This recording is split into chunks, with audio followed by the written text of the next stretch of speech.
rainwater as it shambled up to the table.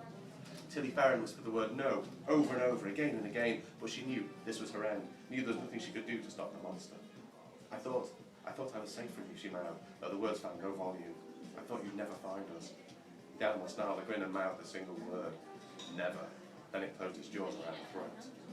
Indescribable fear raged through Drew's body as he watched the nightmare scene unfold. He closed his eyes, willing his limbs to move, but was instead assailed by a feverish spasm. It started in his guts as before, but worse, much worse. He felt his insides tearing now, fighting not to pull free, but twisting about and finding fresh homes. His bowels seemed to rise from the pit of his belly and shift further back, while his lungs grew threefold, great gasps of air racing into his chest. As the lungs grew, so did the ribcage, straining at first before cracking and popping, chest expanding as his ribs took a new shape, the pain unbearable. He gritted his teeth as he felt a pressure grip his skull like a vice. The strain increased. Drew thought his eyes might burst from their sockets. He felt his gums tearing as his teeth worked themselves free. His arms came up before him, but he could only stare in horror as his hands distorted, stretched and elongated, nails tearing from fingers into great long claws. Hair shot from his flesh, up his arms and from his chest as he felt his mind threatening to slip away.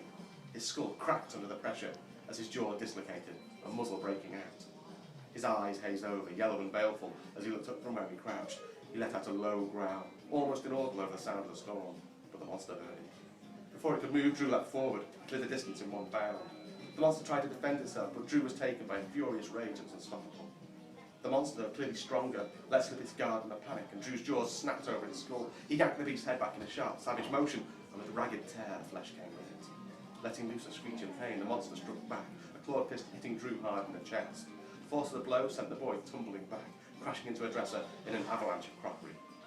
Looking up from where he lay in a heap, Drew saw the creature rise.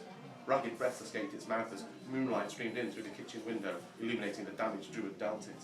The right-hand side of its face was missing, revealing torn sinew and cartilage slick with black blood. Bare skull caught the light, a crescent of bone that arched round the eye sockets like a bright white sickle.